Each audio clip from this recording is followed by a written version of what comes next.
Good evening, ladies and gentlemen, and distinguished guests. If you're a veteran, thank you for coming. If you're not a veteran, thank you for coming and showing your support for our veterans and our country. Never let us forget that we live in the home of the brave because of the brave that are willing to risk life and limb in order to keep us safe here at home. Please remember that freedom is not free. Someone has paid the price for the freedom that we enjoy.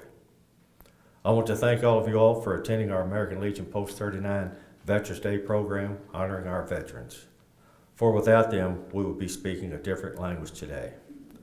With no further ado, please stand if you are able for the posting of the colors. Boy Scout Troop 167, commanded by Scout Leader Jeff Moody. Color guard, attention. Post the colors. Shoulder, arm. Forward, march.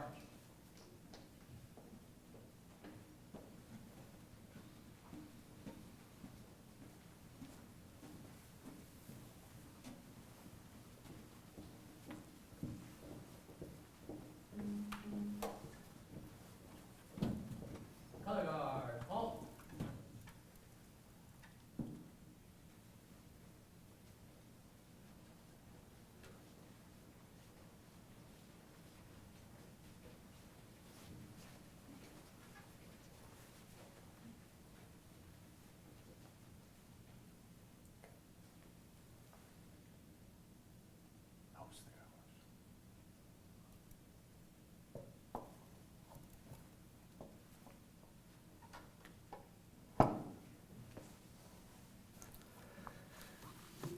And now I ask that Master Sergeant Howard Griffin to come forward, our own hometown hero, a veteran of World War II, Korea, and Vietnam.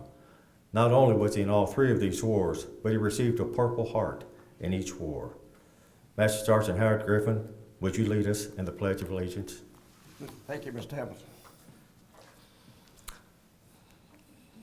I pledge allegiance to the flag of the United States of America and to the republic for which it stands, one nation, under God, indivisible, with justice and for all. Thank you. You got anything you want to say, or No. I'll repeat what you said. what's that, Sarge? Freedom has not been free. Thank you. Thanks, Sarge. And now the national anthem will be sung by Miss Denise Watts Wilson. Oh, say, can you see by the dawn's early light what so proudly we hailed at the twilight's last gleamings, whose broad stripes and bright stars through the perilous strife o'er the ramparts we watched were so gallantly streaming, and the rocket's red glare, the bombs bursting in air, gave proof through the night that our flag was still there. Oh, say, does that star-spangled banner yet wave o'er the land of the free and the home of the brave?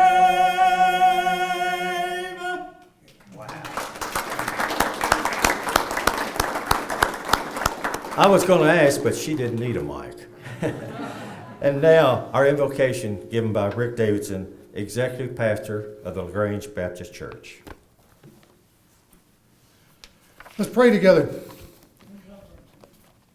Father in heaven, we gather as a community to remember the men and women of the past, the present, and the future that have responded to your call to protect our nation from her founding to the present and for those who are ready to defend her well into the future.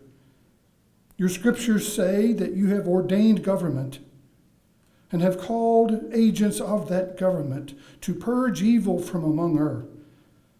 We stand together tonight to show our appreciation to all our veterans that you have called to serve. Thank you for each and every one of them.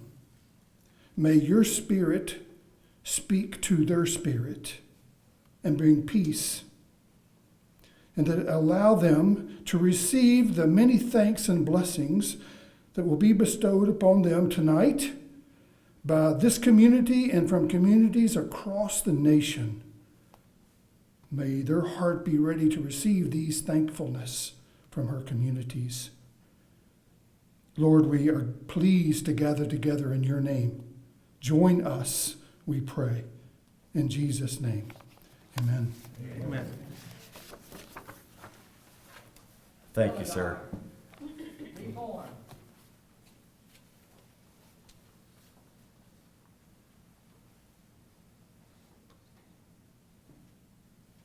Color guard, about face.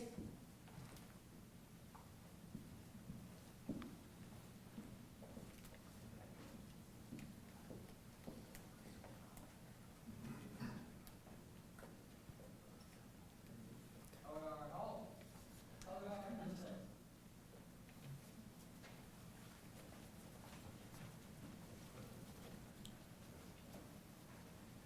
You may take your seats now. Thank you. Our future military there. All right. As you entered the room this evening, you may have noticed a small table in place of honor. It is set for one. This table is our way of symbolizing the fact that members of our profession of arms are missing from our midst. They are commonly called POWs or MIAs. We call them brothers. They are unable to be with us this evening, so we remember them. The table set for one is small, symbolizing the frailty of one prisoner alone against his oppressors. Remember. The tablecloth is white, symbolizing the purity of their intentions to respond to their country's call to arms. Remember.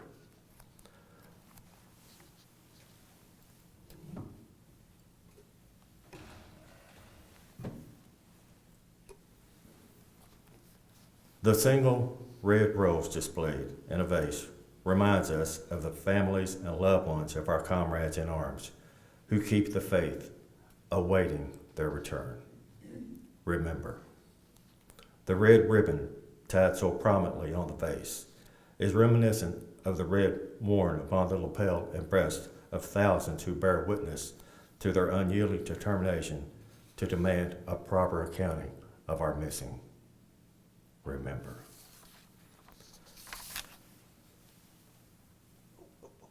You have the candle there. The candle.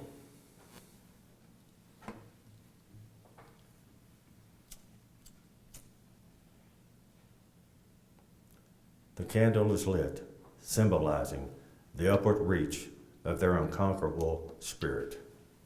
Remember.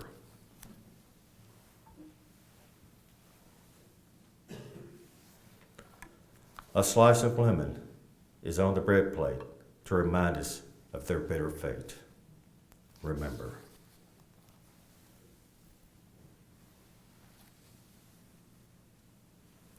There's salt upon the bread plate, symbolic of the family's tears as they wait.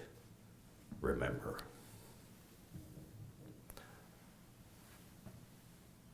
The glass is inverted. They cannot toast with us tonight. Remember. The chair. The chair is empty.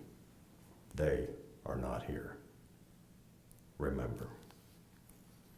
Remember all of you who have served with them and called them comrades, who depended on their might and aid and relied upon them, for surely they have not forsaken you. Remember. Remember. Until the day they come home. Remember.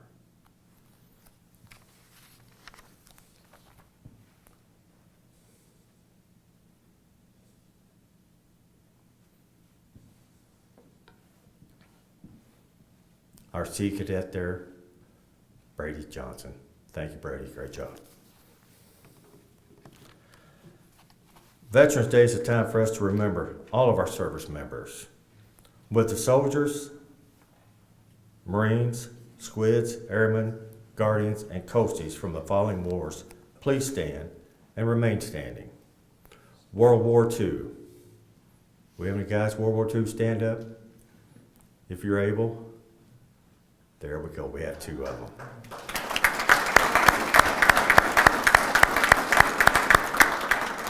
Korea, Vietnam,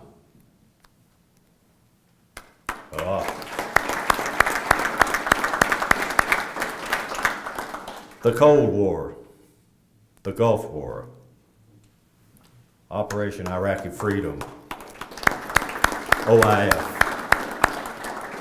and Operation Enduring Freedom, OEF, Operation Inherent Resolve, OIR. Did I miss any wars or conflicts that someone else might have been in? You've been everywhere, sir. Do we have any Gold Star families here this evening? Over here. Thank you. Thank you so much. All right, take your seats. Thank you all so much.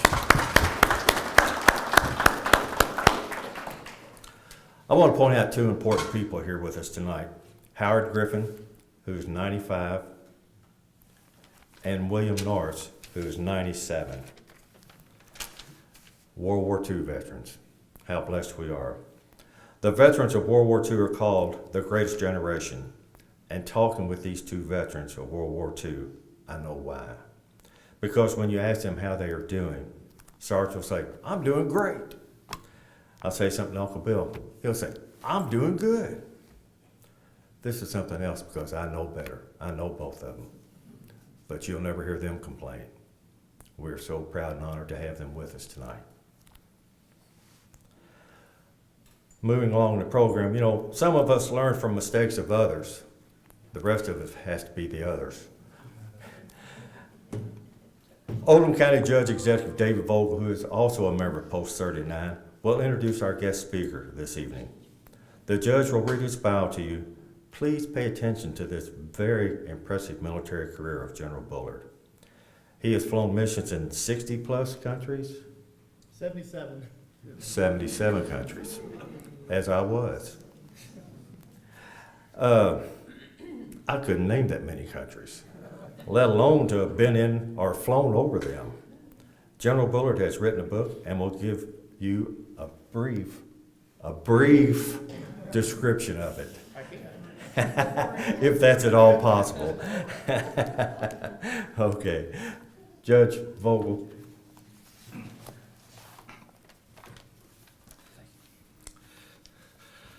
I'd like to thank all of you for coming tonight. Friday night, Veterans Day. We've got an enthusiastic group. We're not a large group. We should have all these chairs filled, of course, but things happen, things slip on, and people don't hear about it. And sometimes people aren't motivated enough to turn out for anything, but I'm so glad that all of you are here. A moment ago when we had our table ceremony here, which I wasn't actually expecting to see that tonight, the names of several friends of mine who didn't make it home from Vietnam came across my mind.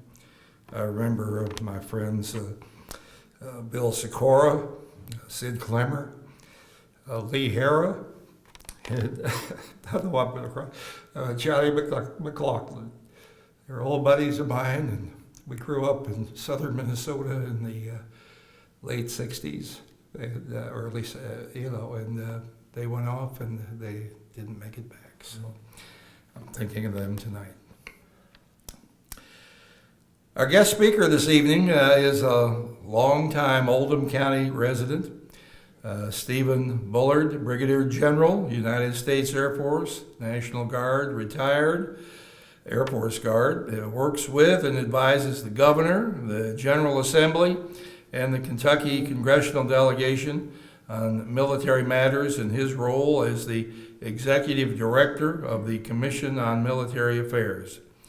He serves on numerous boards and commissions at the state and national level, including co-chair of the State Advisors Council for the National Association of Defense Communities. General Bullard served in the military for 33 years with both the Air National Guard and active duty Air Force. During his career, General Bullard participated in operations in 77 countries across 5 continents, including Afghanistan, the Persian Gulf Wars, Bosnia, Somalia, and Operation Just Cause in Panama. He's held multiple national level leadership and staff positions, including Director of Mobility Forces and Joint Air Component Coordination Element Staff for the Commander 7th Air Force, Osan Air Force Base, South Korea, NATO International Security Assistance Force, Senior Airfield Advisor, Kandahar Airfield, Afghanistan, and the Chief Operations for the Joint Intelligence and Operations Center Headquarters, U.S. Central Command at MacDill Air Force Base in Florida. That was actually the easiest one to get through there. All those others were a little challenging, but I think I made it. Most recently, General Bullard served as Chief of Staff for the Kentucky Air National Guard. And I'm proud to say my daughter has served under him, and it continues to serve in the Kentucky Air Guard. And he's Deputy Director of the Joint Staff of the Kentucky Air National Guard as well. We're pleased to announce that in this Memorial Day, he's going to be publishing a book on his Afghanistan experience, with a portion of the proceeds going to the beautiful Veterans Memorial Park of Kentucky in Crestwood. Ladies and gentlemen, let's give a nice welcome to General Steve Bullard.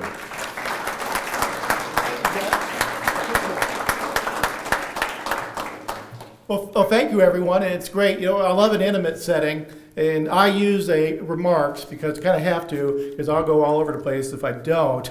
But I'll just kind of use them as a guide, and I'll probably go a little bit in and out. And because I do know a lot of you, and the smaller settings are such treasures. That wonderful national anthem, what a treasure! To hear things like that, and then just to be with people. Thank you, and it's just a treat to be here. And I love Oldham County. It's the best place in the world, in my opinion. And I've been here 25 years now, and really glad that we moved out here to take advantage of the schools. And it has been wonderful for my children, one of whom has gone on to the Marine Corps. He's in the President's Own Marine Corps Band in Washington, D.C. He was in the Chicago. He was principal clarinet here at South Oldham High School and for the All-State Band. And Alex was in the Chicago Symphony Orchestra at the age of 20 and won a worldwide tryout for 5th clarinet. And then he actually, 3 years later, called and said, well, I'm leaving the Chicago Symphony and graduating a year early from my graduate degree at Michigan to join the President's Own Marine Corps Band in Washington, and we were shocked. Yeah, but that's what happens. A lot of people leave the New York Philharmonic and orchestra like that to join the Marine Corps Band because it's the finest band in the world. And they go. 3 weeks ago we went to Carnegie Hall to hear him perform there, and they were in Prague and won an international band competition this summer there, and did a European tour. So I love it. I've got my middle son Adam, also a graduate of South Oldham's in the Air Force now, or Air National Guard, as an intelligence analyst serving with your daughter. So very proud of him, and it's just a blast to do that. The book, thank you for mentioning it. When I went to Afghanistan, it's a long story, it's in the book. I got very fortunate and wound up being offered a role of NATO to run the NATO airfield as it transitioned from American control to NATO control in Kandahar, Afghanistan. And so I agreed to do it. It was an incredible adventure. And when I had gone, I actually went to Afghanistan at the invitation of Lieutenant General Carl Eikenberry of the Army to be the Air Force advisor to the Afghan government. So I served with the Ministry of Transport, Ministry of Aviation, Ministry of the Hajj, Ministry of Defense, and probably a few others. And I kept a diary because number one, it was such a unique experience and a very rare one for an Air National Guard officer that I said, I've got to write this down. So I started writing it all down. And working in Kabul was interesting enough, but I have a different type of personality. I'm not a typical Air Force guy, and I really enjoyed working with NATO. And of course, I've been through all the NATO countries, and so the NATO went to the Air Force and asked if they could borrow me, and for 6 months after my tour, and the Air Force said, "You can have them now." And they loved it. So I actually got to go down to Kandahar and run a NATO airfield as it became NATO, with 14,000 people, only 3,000 U.S. But we had every element of just craziness that you can imagine. So I had my external security was provided by the British Royal Air Force. My tower security was provided by the Romanian Army with Soviet equipment and nobody who spoke English. We had 14 countries. We had 3,000 civilians mostly from Eastern Europe, which brought Russian mafia elements. We had 900 local nationals working on the base every day. The level of insanity there was absolutely off the charts. And I would be up to like 3 a.m. every day writing my diary, just going, oh my God. And when I came, and I didn't write it to publish it, I wrote it so my family would have the memory, and I would have the memory.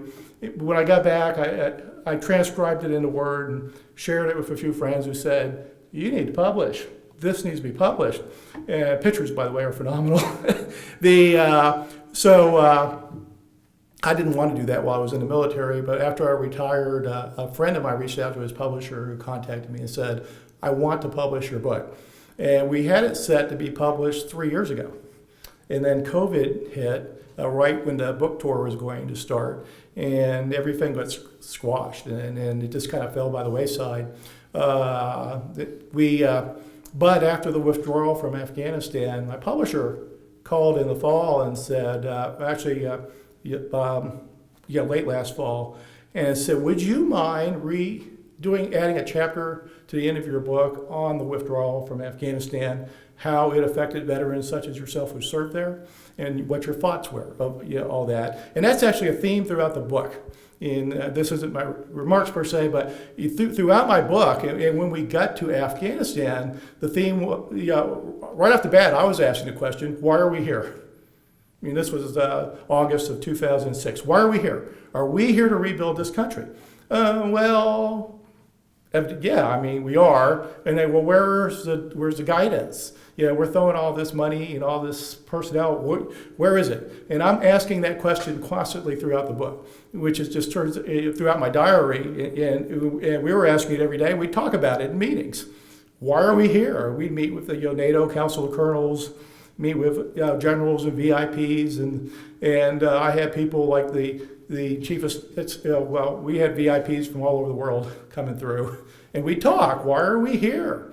And the Afghans were like, can you commit to being here for the length of time it's going to take?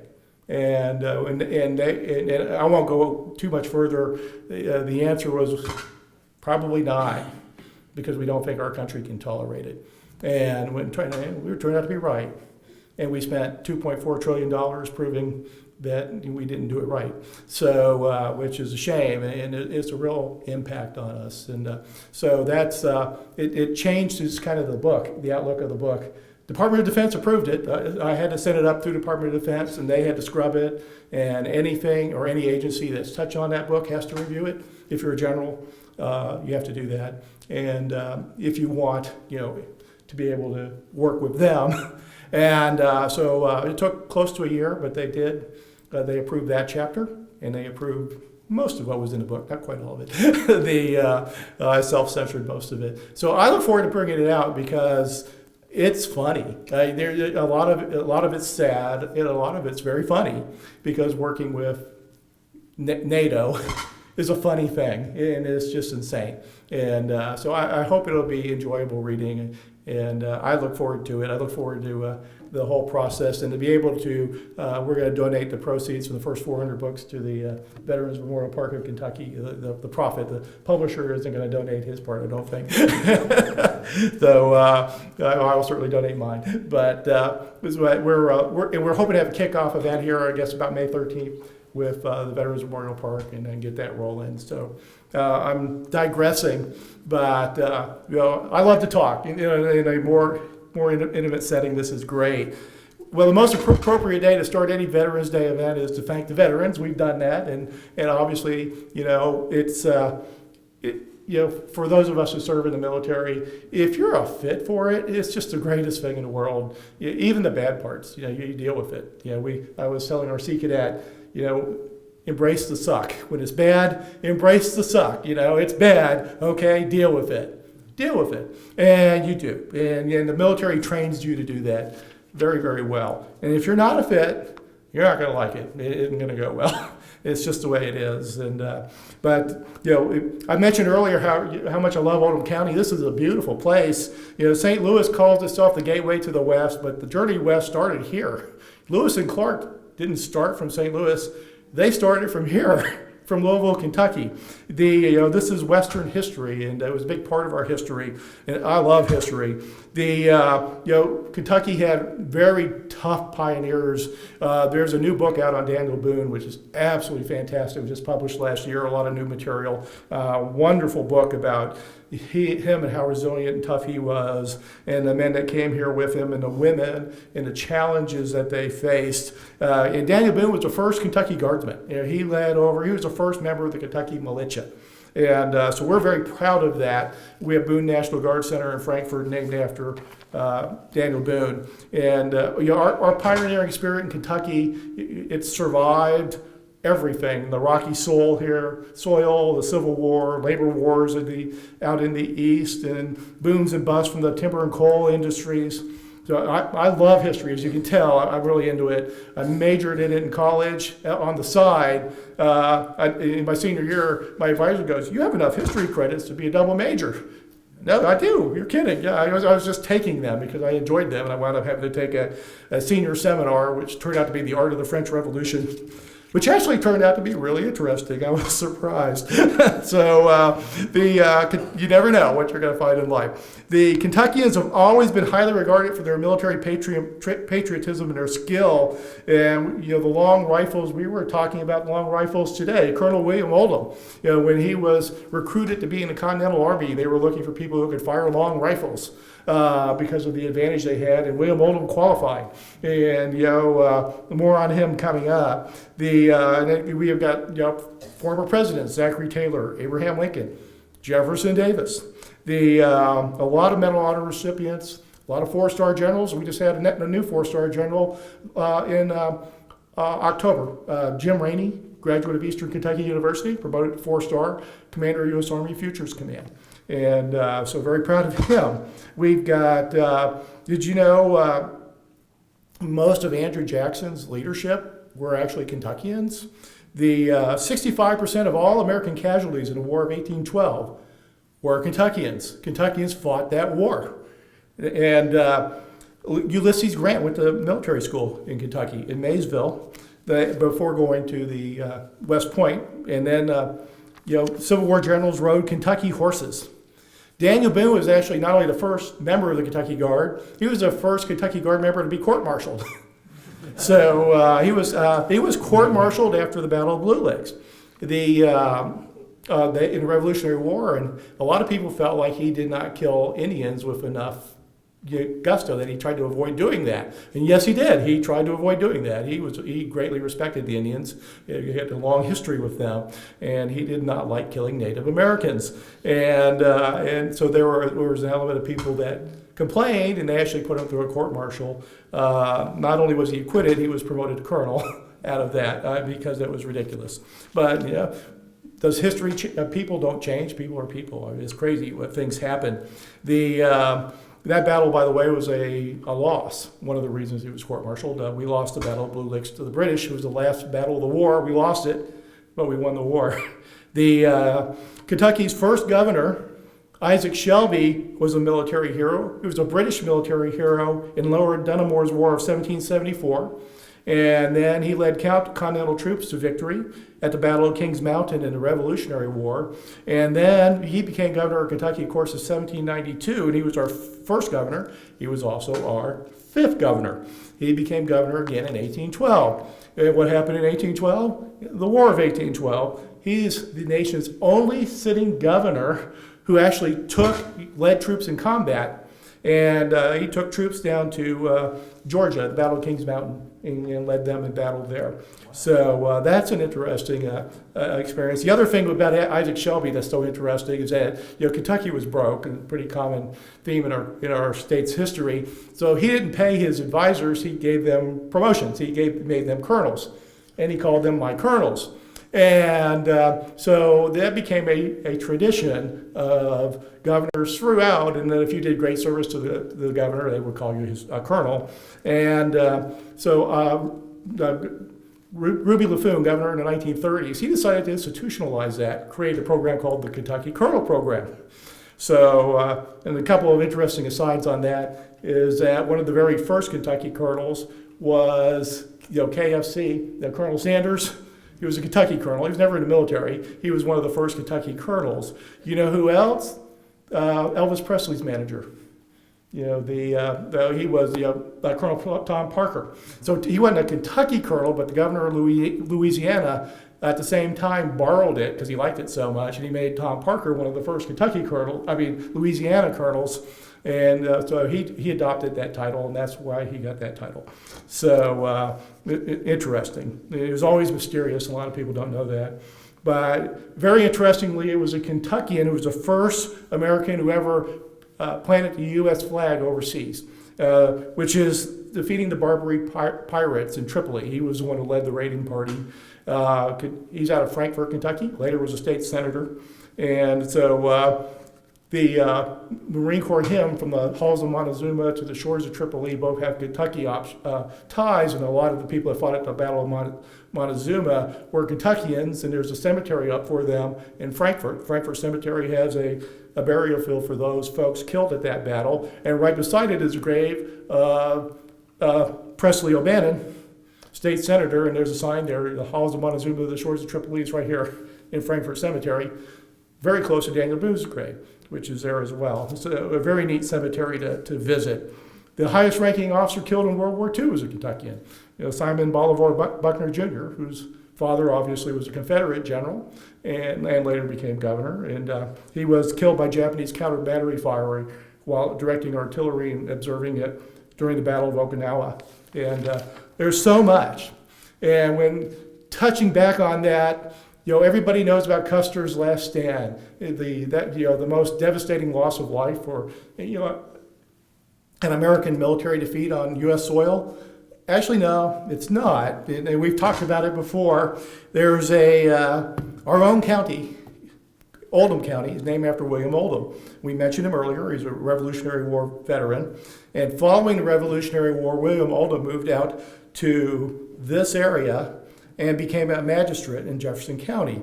And in the late 1780s, there was a confederation of Native American tribes that were causing trouble with British backing. So the U.S.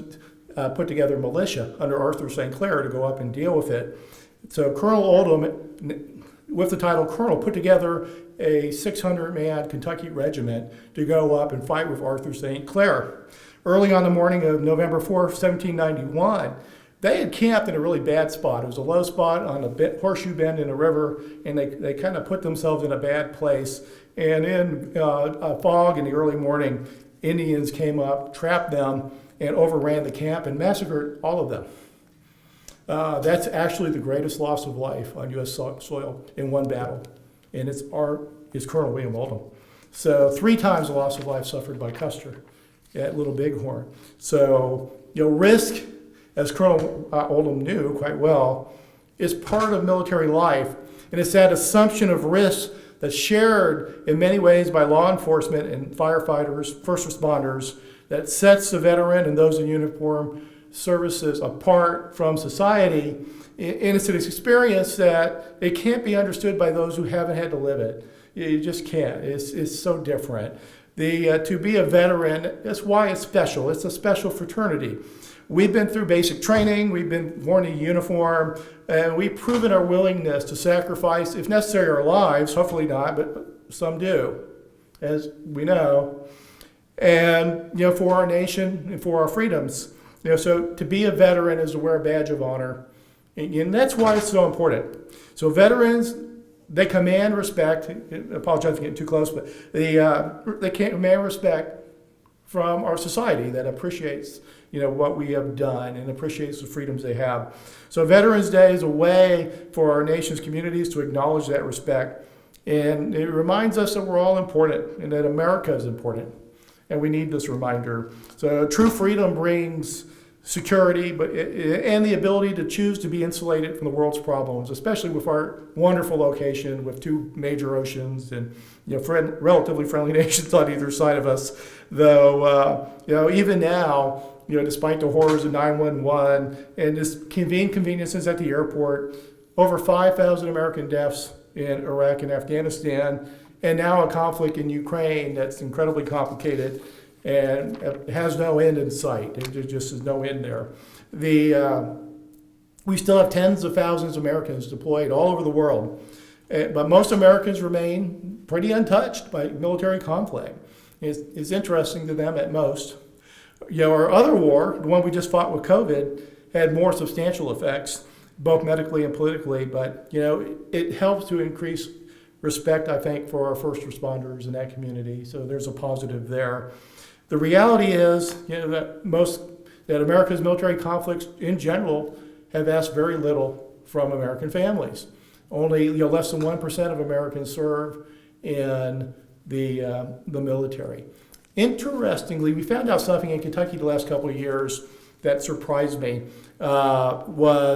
There's a new program called Purple Star Schools. I'm the state chairman for Kentucky, and we're in our first year of it, and it's growing. It's going to be a great program. I've had several this week, and what we found out, it started in Ohio.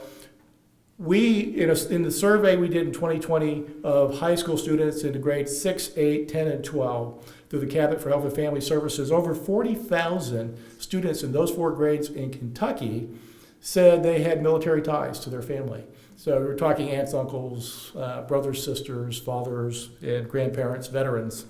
That's a lot higher figure than we found. So I have been to a couple dozen schools over the last year, and I asked everybody to raise their hands if they have that kind of military tie, and overwhelmingly they do. It's amazing how many do. So we do have those ties, and we need to remind people of them.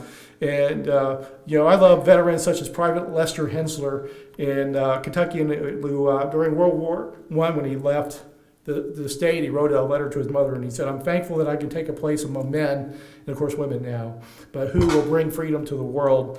And to me, that exemplifies who we are as Americans. And I talk about it in my book as well. Private Hensler was a simple man, a country boy. He was an artillery soldier of humble rank. But when you consider, what he said, his ambition was colossal. This ordinary young American citizen went overseas to help try to change the world and make the world a better place. And that's the American ideal. That's kind of who we are as a nation. It's our character to change the course of events on a human scale, and we've done that. Our soldiers, sailors, airmen pursue a grand vision of global fairness as their reality, as their daily duty, which doesn't mean we don't have personal motives, but that's kind of who we are. And it's kind of an American flaw as well, because we're so idealistic about this sort of thing that we put ourselves in the wrong position often too quickly.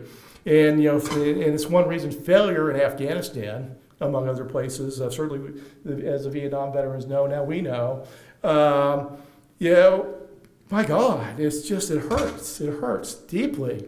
And idealism requires a full commitment, and the country didn't have the commitment to go along to it, the commitment that we kind of made to Afghanistan, but we really didn't make to Afghanistan. Our country didn't share that commitment. And we kind of knew it, and we were going over there, and again, it's a theme. In my opinion, our national leaders really need to improve their rational decision-making skills. And we need a more reasoned approach to problem solving, but it's hard. Americans are so idealistic that we are very prone to mistakes, and we feel those consequences. Korea, Vietnam, Afghanistan, Iraq. We feel it, and we feel it very deeply. It gives me a lot better appreciation for our grandfathers, who both were fought in World War II, and interestingly, one World War II story is one of my great uncles joined the Navy in the summer of 1942, and he was in Pearl Harbor on December 7th, he joined in the summer, July of 1941, graduated from basic, was sent straight to Pearl Harbor. And on December 7th, 1941, he was given a battlefield promotion to the rank of E7, which is the highest rank you have at that time in the enlisted forces. Now, my great uncle was about 6'5" and every inch of the warrior. He fit the part. And he spent almost every day of his 30-year Navy career as an E7 in one rank. And, obviously went through World War II, but very interesting. But he wouldn't talk about what he did that day to get a battlefield promotion in the military for 6 months to E7. It must have been something, but he would never speak about it. We traced our family history back. I love my family history, and my family came over in 1630 from England to Boston, Massachusetts, and we had one of our ancestors at the first muster, the first militia in 1636. There's a famous painting of that, the first militia. And what I found recently was one of my grandfathers served with William Oldham in the Revolutionary War. Wow, I mean, it's amazing what you find. And I found it by accident researching the town history of Medway, Massachusetts. And it said, well, it talked about my family, and it talked about my grandfather who went with Henry Knox to Fort Ticonderoga to get the cannons to bring them back to Boston for the siege of Boston for George Washington. And you know who else went to Fort Ticonderoga with Henry Knox? William Oldham. And they weren't in the same unit. They were in different companies, but they were both officers and both went. So I love it. There's so much you find when you're researching history, and it's not all good. One of my grandfather, about 7 times removed or something like that, and his 3 brothers fought in the Battle of Lexington, conquered in Lexington, Bunker Hill, and he was there. He didn't want to be there. They had to. I mean, it was your neighborhood. You had to go. You were called up, but yeah, you had to. He didn't relish being part of the fighting, from what I understand. One of his brothers later crossed the lines and left Boston with the British when they evacuated and went up to Halifax, Nova Scotia. He defected over and went with them. So, yeah, okay. You find things like that when you do your family history. The other thing I found out is that 2 of the first 5 Salem witches were relatives of mine. Mary Easley and Rebecca Nurse, but very interesting. So had to go back, had to go visit them. One of my favorite stories regarding that is a Kentucky military story. So we're here in Oldham County. Oldham County and Shelby County were kind of Confederate hotbeds during the war. We have the big Confederate cemetery here in Oldham County, but that was really unusual. Did you know 90% of the soldiers who fought in the Civil War from Kentucky fought on the Union side? They didn't fight for the Confederates. The Battle of Perryville was actually a Confederate recruiting drive to try to turn Kentuckians over, and they just avoided them like the plague, and it was a complete failure, and they wound up having to leave. And so I work for the Kentucky Association of Manufacturers, and our past president was serving as secretary to our board, and he was really big into his history out of Paducah. And I come in one morning, and he was in the office, and he was furious. And I'm Mr. Watkins, what's wrong? And he goes, my great-granddaddy was a G.D. Yankee. He was so mad. His family had buried him as a Confederate war hero. He was killed at the Battle of Bentonville, North Carolina. But when he requisitioned the war records, he found out he was actually a Union sergeant fighting on the blue side. But the family, when they brought him back, they buried him as a Confederate. So, I mean, what a Civil War story that is. He had no idea. He was absolutely stunned. So I can tell you he was not a happy man. Not a happy man at all. But you know, that's the thing about wars. You know, wars aren't popular things to begin with. If you could go back to 1776 and take a poll like you can today, you would find that barely, I think they estimate about 20% of Americans actually supported the Revolutionary War. Most did not. You know, it's amazing. You know, most Civil War memoirs, kind of like mine, they weren't published till 20 years after their war, because for the first 15 years after the Civil War, you couldn't talk about it. You just wouldn't, you know, nobody wanted to, very few people did. And then beginning in the 1880s, people started to talk. You know, I can go on and on and on. We can talk about it forever. Let's see. I'm going to skip that part. I talked about my book, but I look forward to that. Hopefully I get a chance to talk to you all again about that one, and I hope you'll enjoy it. Bottom line, and just thank you for being here today. You know, when it comes to time to standing up for freedom, you know, whether it's against terrorists, fascists, communists, or dictators, you know, Americans always rise to the challenge. We just do. If we're forced, we're going to rise to the challenge. And there's going to be a group of us that says, "Send me," and that's your veterans. It's a noble tradition of our nation, and we're all very proud to be part of that. So to me, you know, the bottom line, even with what happened in Afghanistan and Vietnam and everything else, it's not what's wrong with the world. We're what the world does right, from defense of freedom to rebuilding in nations that have suffered. You know, and all of us veterans have played a noble tradition. And I'll go back.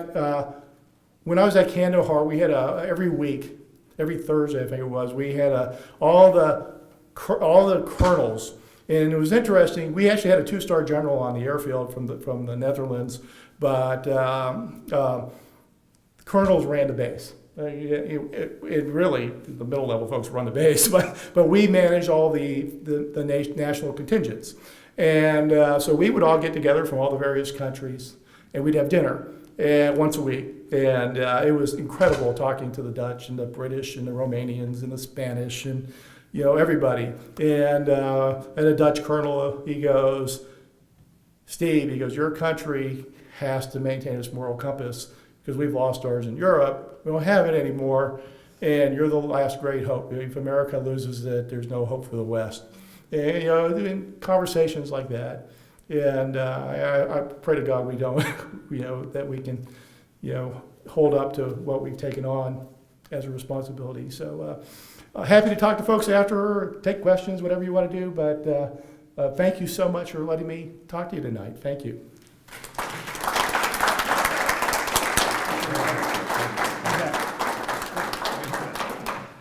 Wow. And he doesn't like to talk. No. Very good, sir. You know, I like history as well and everything, but I like it a lot better when somebody else reads it and tells me about it. And you've done very, very good at that. Thank you so much. God bless America, land that I love. Stand beside her and guide her through the night with the light from above, from the mountains to the prairies to the oceans, white with foam.